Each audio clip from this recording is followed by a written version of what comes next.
Einstein once said, everybody's a genius, but if you judge a fish by its ability to climb a tree, it will live its whole life believing that it is stupid.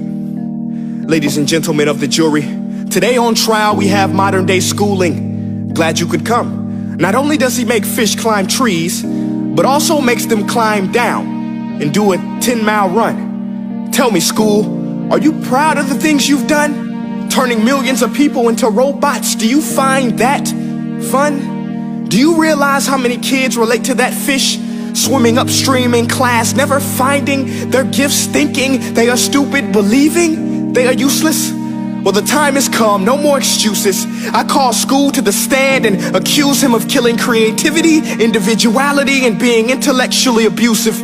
He's an ancient institution that has outlived his usage. So, Your Honor, this concludes my opening statement, and if I may present the evidence of my case, I will prove it. Proceed. Exhibit A. Here's a modern day phone. Recognize it? Here's a phone from 150 years ago. Big difference, right? Stay with me. Here's a car from today, and here's a car from 150 years ago. Big difference, right? Well, get this. Here's a classroom of today, and here's a class we used 150 years ago. Now ain't that a shame? In literally more than a century, nothing has changed. Yet you claim to prepare students for the future? But with evidence like that, I must ask, do you prepare students for the future or the past? I did a background check on you and let the record show that you were made to train people to work in factories, which explains why you put students in straight rows, nice and neat, tell them sit still, raise your hand if you want to speak, give them a short break to eat, and for 8 hours a day, tell them what to think. Oh, and make them compete to get an A letter which determines product quality, hence grade A of meat. I get it. Back then, times were different. We all have a past. I myself am no Gandhi.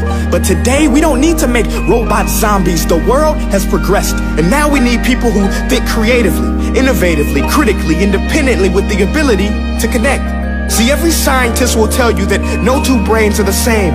And every parent with 2 or more children will confirm that claim.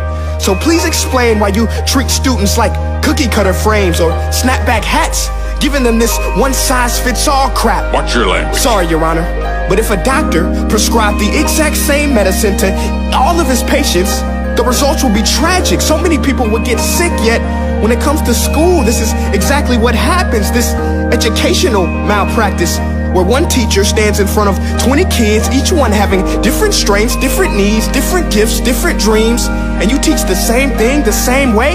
That's horrific. Ladies and gentlemen, the defendant should not be acquitted. This may be one of the worst criminal offenses ever to be committed.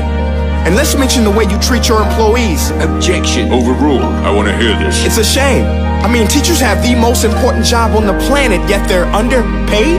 No wonder so many students are short-changed. Let's be honest, teachers should earn just as much as doctors, because a doctor can do heart surgery and save the life of a kid, but a great teacher can reach the heart of that kid and allow him to truly live. See, teachers are heroes that often get blamed, but they're not the problem. They work in a system without many options or rights. Curriculums are created by policymakers, most of which have never taught a day in their life. Just obsessed with standardized tests. They think bubbling in a multiple choice question will determine success. That's outlandish. In fact, these tests are too cruel to be used and should be abandoned, but don't take my word for it. Take Frederick J. Kelly, the man who invented standardized testing, who said, and I quote, "These tests are too cruel to be used and should be abandoned." Ladies and gentlemen of the jury, if we continue down this road, the results will be lethal. I don't have much faith in school, but I do have faith in people. And if we can customize healthcare, cars, and Facebook pages, then it is our duty to do the same for education, to upgrade it, change it, do away with school spirit, because that's useless. Unless we're working to bring the spirit out of each and every student, that should be our task. No more Common Core. Instead, let's reach the core of every heart in every class. Sure, math is important, but no more than art or dance. Let's give every gift an equal chance. I know this sounds like a dream, but countries like Finland are doing impressive things. They have shorter school days, teachers make a decent wage, homework is non-existent, and they focus on collaboration instead of competition. But here's the kicker, boys and girls. Their educational system outperforms every other country in the world. Other places like Singapore are succeeding rapidly. Schools like Montessori, programs like Khan Academy. There is no single solution, but let's get moving. Because while students may be 20% of our population, they are 100% of our future. So let's attend to their dreams, and there's no telling what we can achieve. This is a world in which I believe, a world where fish are no longer forced to climb trees. I'll rest my case.